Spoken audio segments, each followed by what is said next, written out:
the different versions of Peter Parker specifically first, and how each movie represents that character. And obviously, Tobey's Peter Parker is the one we're most familiar with. That's what we grew up with. Yeah, and the I've first seen those one we movies saw, 1,000 times.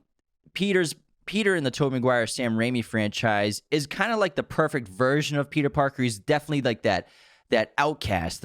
He's kind of humiliated on a daily basis at school. He doesn't really have any friends besides Harry. Even the school bus driver laughs at him when he can't catch up to the bus. And so he's clearly the unnoticed person, like the biggest loser in the school, which is a mean thing to say, but that's kind of what his character is in this high school and in his life. Yeah, and he's a very innocent guy. And I think the tragedy of his life and not having his real parents, it obviously shaped him into being a very isolated person and very shy and not good with social skills. And Tobey Maguire was a perfect choice because, yeah, you can say that obviously Tom Holland looks more believable as a high schooler, obviously. And Tobey Maguire was 27 when this film came out, so obviously he was in his mid-20s. But he also played a college student, so they needed someone who could pull off both being a high schooler and being an adult. And also, Sony wanted to go with more famous leading men type actors. Like they wanted DiCaprio and they wanted a couple other like super handsome, super famous guys. But Sam Raimi, to his credit, he knew the character so well. And the reason why Sam Raimi got the job was because Sony, who had worked with him on his previous films, they knew that he was an intense and avid comic book reader. Like he has his own private collection of like 20,000 comic books. So if someone's going to make this movie, he's obviously a great choice because he has so much history and affection for the character. And he knew better than anyone that Tobey Maguire was perfect for portraying the Peter Parker he had in mind for the movie. Yeah, and Peter Parker in this franchise, it's very close to the comic books. He's in love with MJ, the girl next door, played by Kirsten Dunst. Peter's a very passionate photographer in this franchise. He's a biochemist student, some engineering and science. Again, he's a good person raised by his aunt and uncle. And in this franchise, we get the most tragic probably version of Uncle Ben's death. And it's kind of like the first time we saw it happen with Batman in Batman Begins when he loses his parents. It's very similar to that. But again, I think the one knock against him as Peter Parker is it's not necessary because I think we've been exposed to it so often with recent last decade of superhero movies, and especially Marvel movies, where they have to be very funny. And it's almost basically Marvel movies are kind of now the new comedies in a way.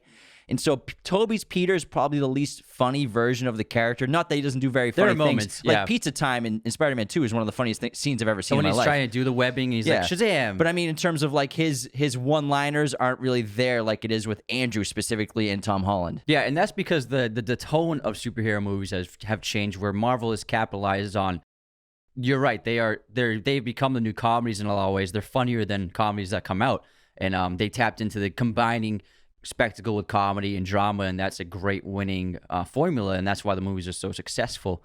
And this film, I think Sam Raimi was just going for making a great dramatic movie, and it is very tragic. I think that obviously the Tom Holland one has some tragedy, and Andrew Garfield one goes through those as well, but this one is the most nuanced, and I think the transformation of Peter Parker in this film is greater than any of the others as well. I agree.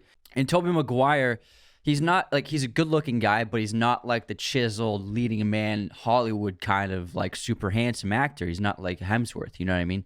And that's why he works so well in the role, because he looks like an average guy, you know what I mean? He's not like, he doesn't look like an unattainable perfect movie star image, you know what I mean?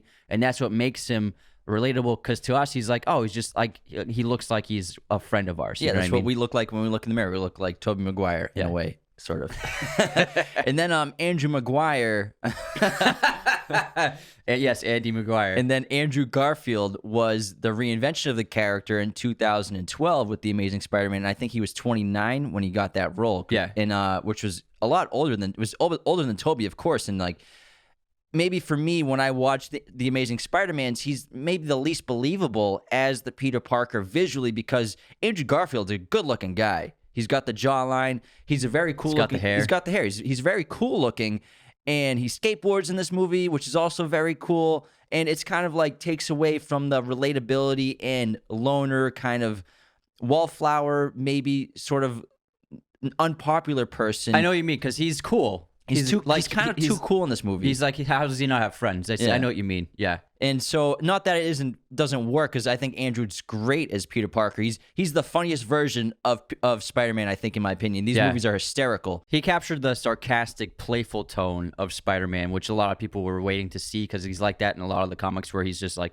making fun of bad guys and just being super funny and sarcastic a lot of the time, like when he shoots the webs at that guy's groin and stuff. Yeah, and Andrew Garfield's character does a lot more of like engineering in addition to the science and stuff too. Like he develops his own version of the webbing, the mechanical webbing, whereas Tobey Maguire, his Peter Parker, is the organic internal webbing that's part of his body and part of his transformation. And in the comics, Spider-Man always had the mechanical webbing, and then they actually changed in the comics after the success of the first movies.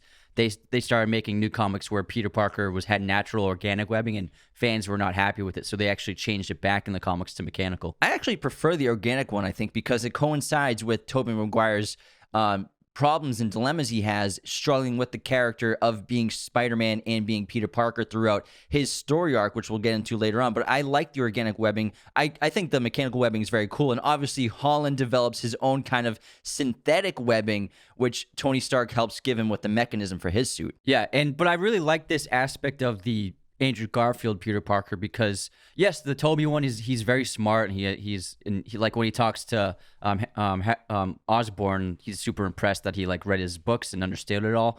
But also they didn't really show too much of that.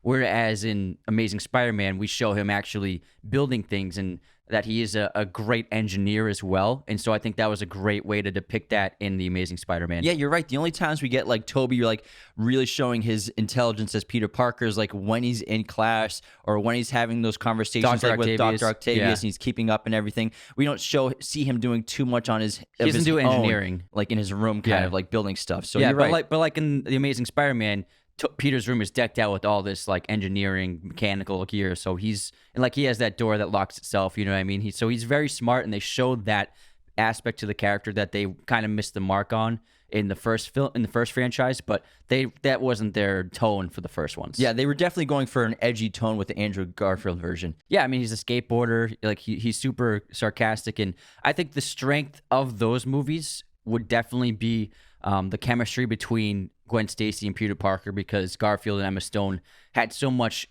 great on-screen chemistry, whereas Tobey and Kirsten Dunst, they're great together, but didn't have the same caliber of chemistry as Garfield and Stone, I think. I can agree with that for sure. Yeah. And then Tom Holland plays the Marvel version of Spider-Man. He didn't appear until Civil War was the first appearance, where basically Tony Stark hires him or recruits him to be an Avenger. And Tom Holland's obviously the most believable to be a high schooler, because he was 19 or 20 when they started filming his movies. And I think his franchise is probably the most accurate to what it's like to be a teenager today in terms of modern settings and modern high schools and relationships. His Peter Parker also has a very high intellect, like he develops his own spiderweb in class under the desk in secret. And he's just also a very funny, charming guy, but he's the most like maybe clumsy and innocent, and kind of he's a kid at times. And the other two, they're adults, and they seem like adults on camera, but Tom Holland's character, he's childish sometimes. Yeah, he's naive and innocent, like you said, and that's what's great about him, because like Garfield, he's very funny and very charming, but he also plays that like nervousness and in his discomfort in social situations really well. You know what I mean? That you can just see, like, he's a great actor. He does these cool facial tics, and you can see that he's nervous around other people. And I think that Holland's is always like he's being surprised, and like his mind's being blown all the time because he's a kid. You know what I mean? He's like constantly surprised by his powers and the situations he's in, and he's always like commenting on things like how crazy that is, or making pop culture references. And so I think that he was extremely relatable as a kid, because in so many of the Spider-Man comics, he is a high schooler still. I think it was a great idea to just not even have him graduate, just keep him in high school for the whole time. Just keep him a high schooler, because the other two films he graduates and becomes an adult, but they wanted to really keep that teen movie vibe for the entire franchise. So these were very much inspired by John Hughes movies, and so they wanted him to just be a kid the whole time. And then into the Spider-Verse, we actually get two versions of Peter Parker, as well as the new character, the new Spider-Man, Miles Morales, who's voiced by Shameik Moore. In the video game, he's voiced by someone else.